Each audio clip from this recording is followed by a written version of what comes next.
Hi, this is Ellie Timble. My platform is to share instructional tips and inspiration.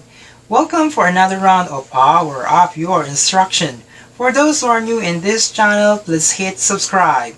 Please subscribe for the latest instructional tips and inspirational journey of a global teacher, and thank you. In this webinar session entitled Leading with Impact, our guest speaker will give her insights on how educational leaders and teachers make an impact in the new normal. This webinar is our way of building bridges in the new normal. Our guest speaker is presently an assistant principal in one of the schools in London, United Kingdom. She used to teach science subjects in the USA and became part of the Bill Gates Common Core Science Planning Team. Her profound experiences in the field of education scales her up as a Director of Learning in Science. Machil expanded her services not just in the field of education but in her local church as the head of the Children's Ministry in Hope, United Kingdom. Our guest speaker is Machil de Guzman, and let us start our session with her now.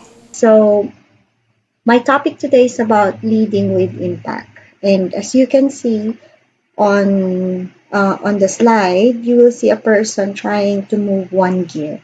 And we know if you're a science teacher, you'll know that if you move one gear, everything else will move. And that's how a leader should be, right? So we aim to mobilize everyone in our team, and we want to move them in one vision in order to meet our goals. So I'm doing this live. I'm going to ask you to write your name and write the current post you are at and where you're teaching. So, for example, I am currently teaching science as a subject, and I'm an assistant principal, and I teach in the UK. Just for me to know what your background is, and also I wanted to know who my audiences are and what are your expectations from this You are in the right webinar because normally um, people who participate in this webinar aim to gain understanding and knowledge and strategies on how they can cope with the new normal, which is the online learning and remote learning with the current COVID situation. But today, my focus is how to lead people around you. And maybe most of you are classroom leadership position, but as a teacher, you're still considered as a leader. Leader for all your students in your class, and as well as leading group of parents who you want to mobilize and get support from for your classes. So, what are the three objectives that I wanted to meet in this? Want you to meet and I want to target in this webinar. So, one is I would like everyone you'll be able to identify your own leadership styles and your team's learning style. So, how can you become an effective leader? By the way, what is a leader?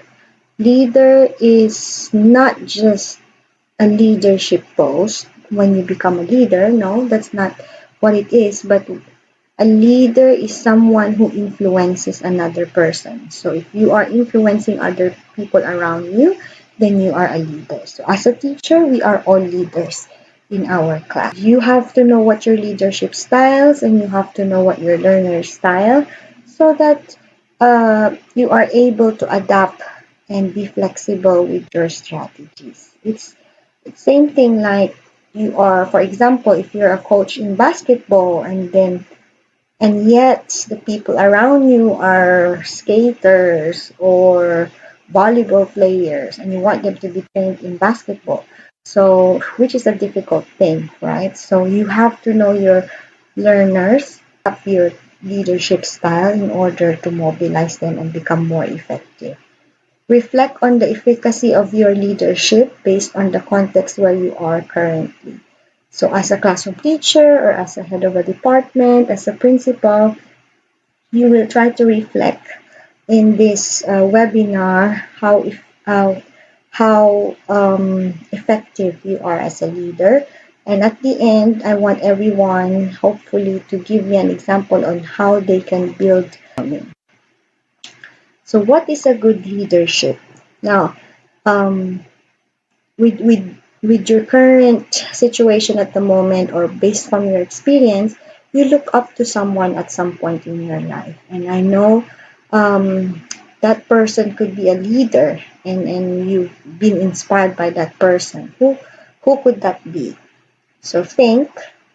Maybe I'll give you about 10 seconds to think. So, who is the first person that comes into your mind? What is it about his or her behavior or action that made this person so effective? Now, I don't want you to type it in. I just want you to think about it. And then we'll reflect later. Now, this is a picture or a scene in a movie. And normally I ask people to just write what the movie is, and I'm pretty sure most of you knows this. It's the movie 300.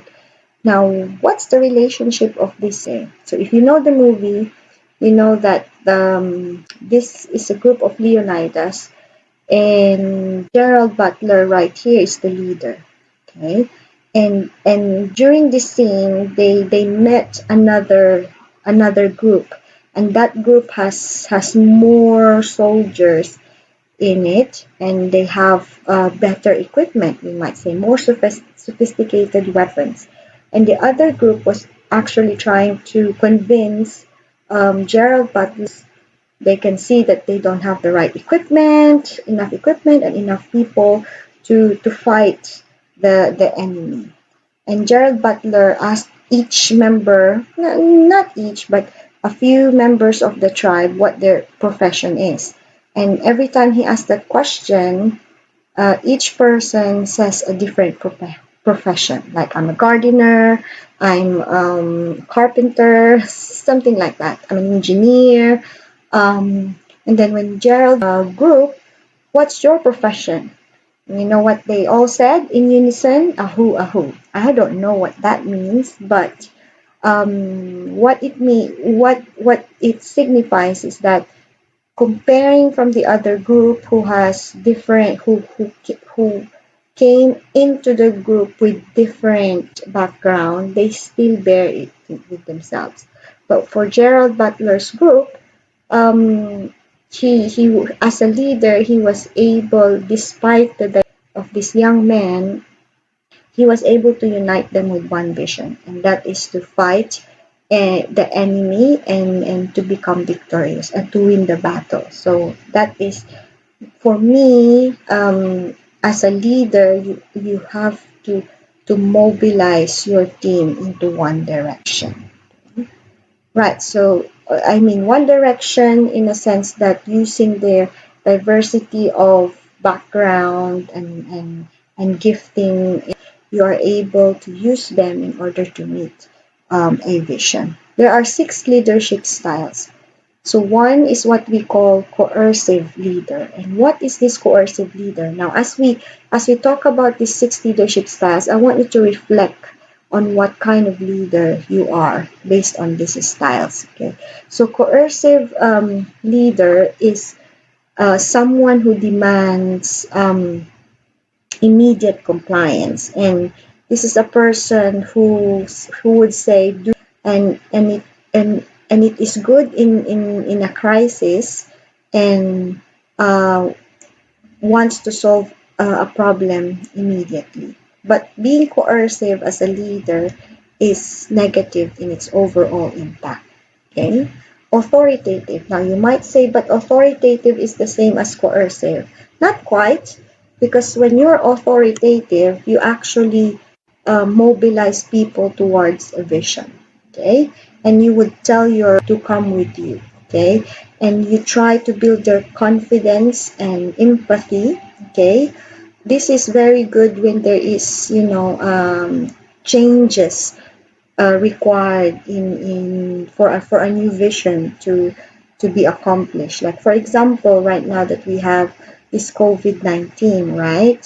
Most of your leaders or head teachers or principals are trying to shift the focus into remote learning. So that is like a big, massive. So being an authoritative leader enables the team with the right vision, with known vision to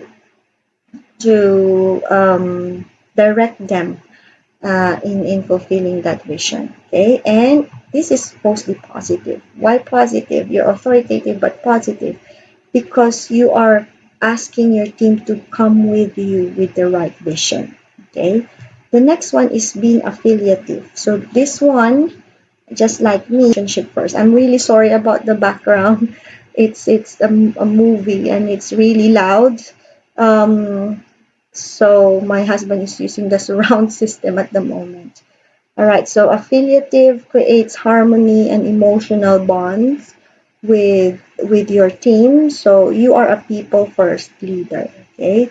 So you want to build relationships and communication, and normally it reduces the stress because there's good relationship amongst the teammates in a sense, okay? And then the fourth one is democratic leader.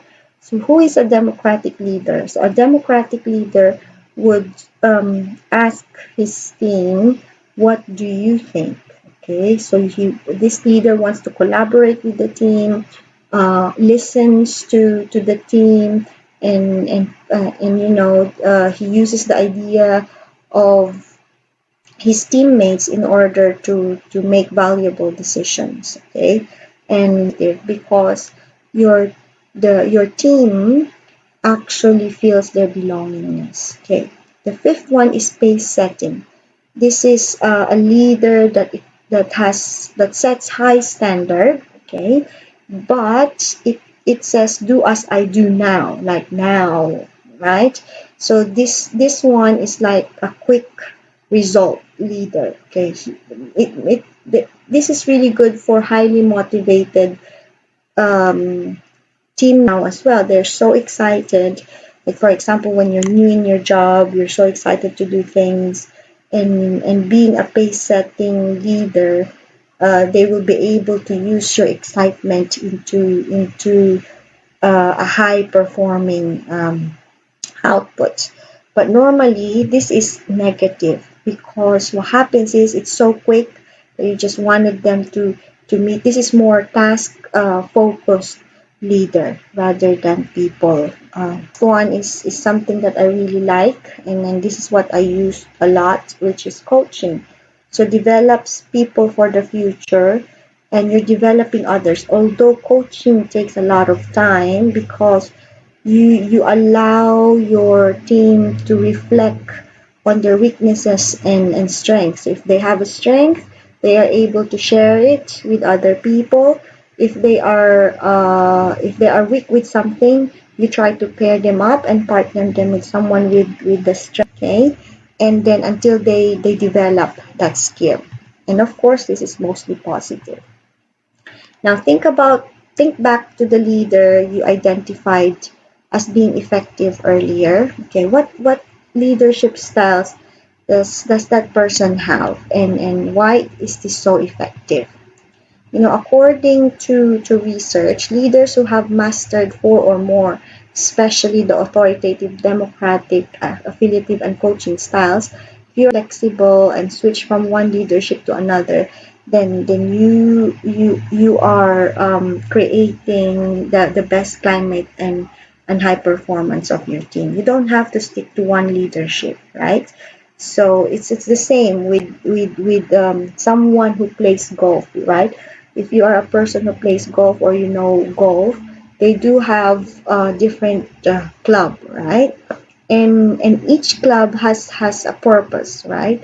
If they're gonna hit the ball far away distance, or if they're gonna hit the ball in a shorter distance, they use different clubs. Okay, same thing with us. We have to analyze what is the best strategy in certain situation. What is the best strategy or leadership in with certain learners in our group. So looking at the different leadership styles, being coercive, authoritative, affiliative, democratic, pace setting, and coaching, how can learners to become high performing and effective? Okay, so which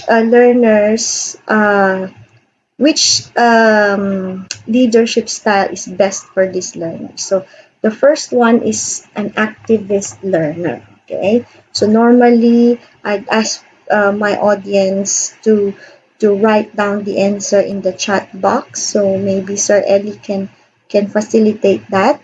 Okay, so activist learner, what are these? So the activist learners take the risk. Okay, who always wants to give it a go. Let's try this, and they always embrace new things. Okay, they want to learn by doing it, and they thrive on challenges. So those who are activist learner at this point of COVID, those are the ones who are actually thriving. Okay, they enjoy fast paced work. They're open mind. Okay, they have an open mind where um, they want to try new things and it as they do it. Okay, who is the leader that are can make this activist learner effective? Okay, anyone? You can actually answer that on the chat box. Okay, so let's see.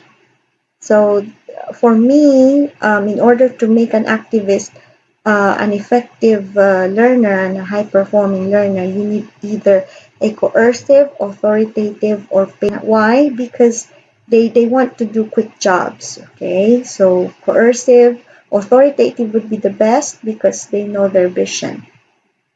Pragmatist learner. So who is this learner? So this learner always asks the question, how will it work? Okay, how will it work? So they take time to think about applying learning to present reality. Okay, they like to see the need for an action first. So they want to know the guidelines, the approach. They like to experiment. Okay, they want to discuss and solve the problems, and they are guided by models, okay, by role models. Okay, so pragmatist, they take time, okay, to become effective. So coaching would be good. Yeah, coaching. So a pragmatist learner, you need a coaching leadership style, and probably democratic as well, because they would ask the question, if they will analyze the situation, you'd like to listen of what their thoughts are, and that's what a democratic leader is. The third one is a reflector learner. Okay, reflector learner will say, let's not be pushed into this. Okay, they want to reflect, right? They don't want things in a rush. Okay, they like to think about it first, and they want to be prepared at all times. Okay, so they consider all of, and they like to work with people who have experience in a topic or in a situation. So a reflector can be best led by what kind of leader? Okay. Anyone who wants to answer? Okay, so it could be a coaching leader, and a democratic leader will also help. Now, you can type in other answer and give me the reason why you think that type of leader reflector effective. The last one is a theorist. Okay, so from the word theory, they want models. Okay, they think step by step. Okay, I need to understand this better. What is the evidence behind this? What's the principle? Does it make sense? How does this fit? Okay, they want clarity of purpose. They like to question. Okay, so for this theorist, I think same thing, coaching, okay, affiliative, yes, okay, because you want to make connection with the person. Well, depending on how you explain it and how you adapt your leadership with this kind of learners, right? Democratic would also be good for this kind of learner. Okay. So think about your learners, think about of the students around you. What kind of students are they? Okay. They're not all the same. They're actually different from each other. So how are you able to adapt your own leadership style, and how are you going to learn style in order to cater to the needs of your learners, and in order for you to encourage high performing and effective learners? especially in times of this COVID-19, most of us are actually reluctant to changes. Okay, so how can we buy in our learners into this situation, and how can we buy in the members of our team? Like, and we ask that question, what kind of learner are you? Think about the team members you lead. What kind of learners are they? Will this affect your leadership style? Okay. Will the people around you, will the dynamics of your group affect your leadership style? So building a dream team. So this is actually based from an article in the Association of Psychologists Association in the US. This is an article on building a dream team. So he said a team's success often depends on its composition. So what's the composition of your team? Yeah.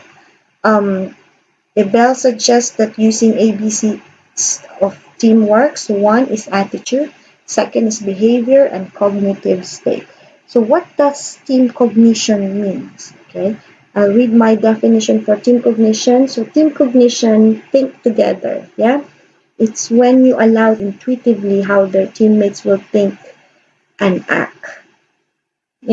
As a team, like we'd say, same feathers flock together, but it's not directly same as that. But if you're a member of the team, you get to learn the skills of other people. You get to learn what they are actually thinking, because just like the example in the movie 300, right? They all have one vision. They all think alike. So in a team, for example, you know what that team member is thinking in order to get the team working even without him. Okay, so that cognitive state. So depends on the context. So this designing, for example, a digital device, diverse thinkers are needed. If you wish to be effective, diversity is less critical. So what does that mean? You have differences in your team. Yeah, you don't have to say, where we have this, that means it won't really work. Like at the moment, the team that I manage, they are really strong-willed members, and teaching in a or in a diverse and multicultural environment, it's really hard, especially if you're part of the minority. But you know what? You have to be firm as a leader, and you have to be confident in your authority, and you have to and don't let them intimidate you. I think so. That's something that I learned in my profession and in my current post at the moment. So success also hinges on person's mood and outlook. Okay, can you imagine someone who's always negative every day? When you see them, they always say, "Oh, this is impossible. This cannot be done. We need more resources." So rather than thinking of what you do not have, how about think what you have, and use it to make your. Now I know in the Philippines you don't have a lot of laptop or Wi-Fi. What are the other things by which you will be able to communicate with students, right? Okay. Like you have unlimited text, for example. Will you be able to text each other? Will you be able to use radio stations to do that? Will you be able to use video or YouTube channel, live streaming, recording, homework, Google Classroom is there in the Philippines, but I think there's so much programs that the government has put in place in order to cater to the needs of education. But again, with barrios, for example, who has poor signals and no internet, teachers struggle as well. So I hope everyone will be able to adapt as August comes. So Bell is working with NASA to see which members will work better in space. You are in a tight space, limited space, and then you just see each other every day. You're doing research. Um, so they all consider that it has to be a team that are able to work together harmoniously. So are you able to work harmoniously with your team despite the differences?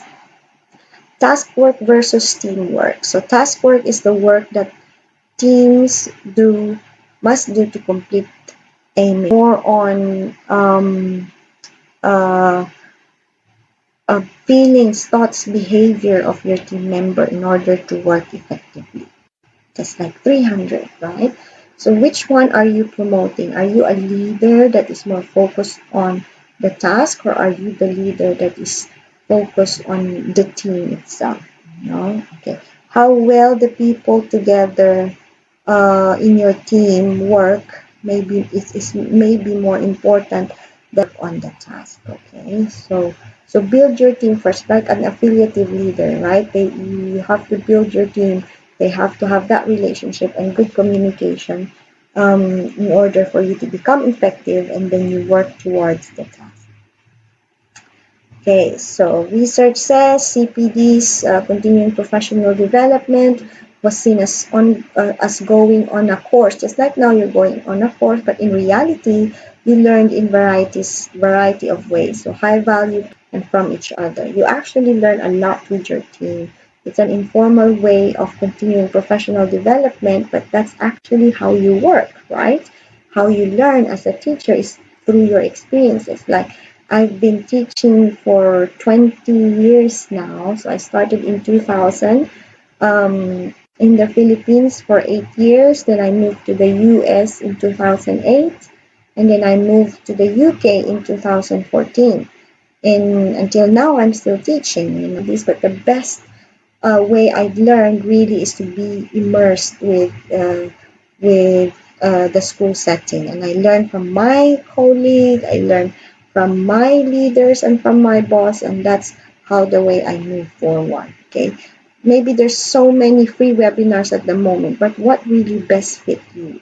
What really best fit your need as a teacher? So delegated team management is essential for a successful school. The word delegate, like delegate is just, you know,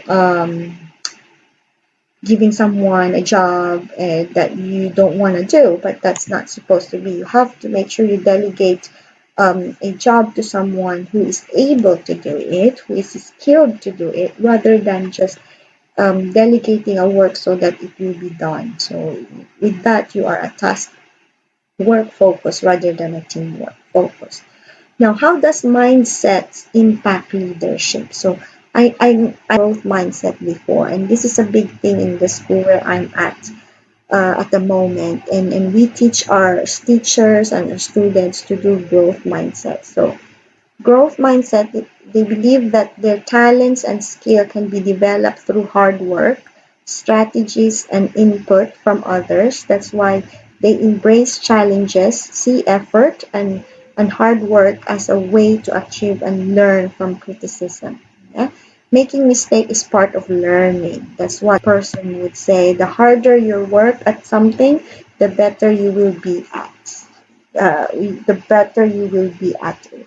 Okay, so I can learn by doing things I want. The challenges will help me grow. My effort and attitude determine my abilities. Okay, but then if a fixed mind person will have, I'm frustrated, I give up, I'm a failure, my abilities isn't enough, I'm not good enough, I don't like challenges. If you that at the moment with the current situation, then you have a fixed mindset. So growth mindset, I can learn, I can be a better person, and I can do this. Yeah. All right. So how can you build a team? Right. So here are the things. Like what I said, I want you to give examples, but since this isn't live, I won't be able to see your answers after all. So number one is, in order to build a team, you have to clarify roles and delegate responsibilities effectively. Okay, what are the weaknesses of your members in order to delegate and give them roles, right? If someone in your team loves to be, is very creative, then you can use them to design your modules the way it looks, okay? Someone is really good at research and finding resource, then top them up to find your resources.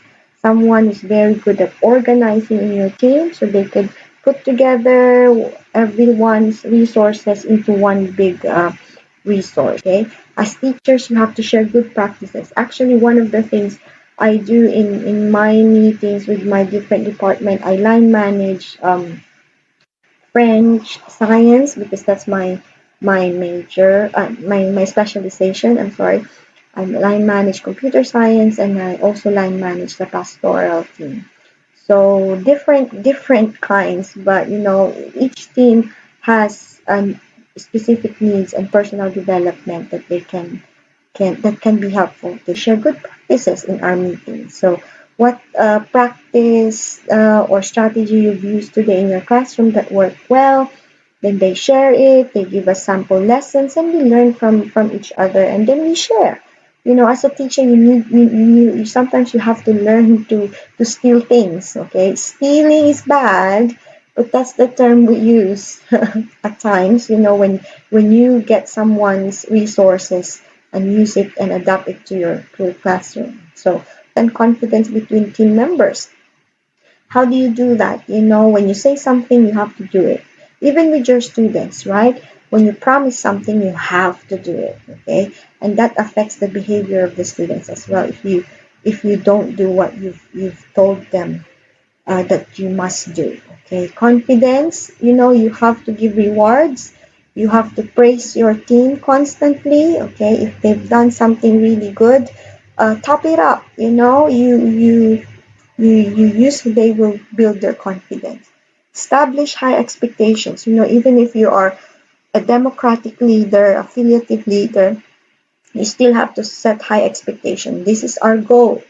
We have to make sure that we meet it. When you have to give them time to do it. Okay, address any conflict and resistance. Okay, um, I'm still working on this one with my current management, because conflict there is always conflict and there's always resistance in the team. But how you address it through communication, and sometimes as a leader you have to learn to be humble. You have to learn to say sorry. You have to learn to admit your weaknesses as well as a leader. And if your members see that, they'll see that the leader is not perfect, and we continue to learn together as a team. Communicate well. How do you communicate with your team? Okay, what gestures do you use? The tone of your voice. Okay, so those are important bits. So these pointers, I've learned this when I've done my middle leadership qualification. Right. So will the ship sink if you leave? Okay. So this is a reflection. If you're not in the team, do you think the team will sink? Okay. If you're not there in your classroom, what do you think your students feel? Okay. In the we call for a substitute teacher, and we knew a teacher who has a really good management and leadership in his or her classroom if that person is absent. When a teacher is absent and the class is really rowdy and chaotic, that means that teacher struggled with management in behavior and routine. But if you're a teacher who managed the class well, then even if you're absent, they will do it. They will do it because they know it's part of their daily routine in the classroom, and they have high respect uh, for you. Okay, so will your team sink and not gonna be in where they are if you're gonna leave? So if they are, then you have to look at your leadership. What do you need to improve in order for your team to move forward? Okay, how would you impart your vision and passion to your team in order for them to also work and move even without you? Just like the gear right there. Okay, so they all move when you move. Yeah.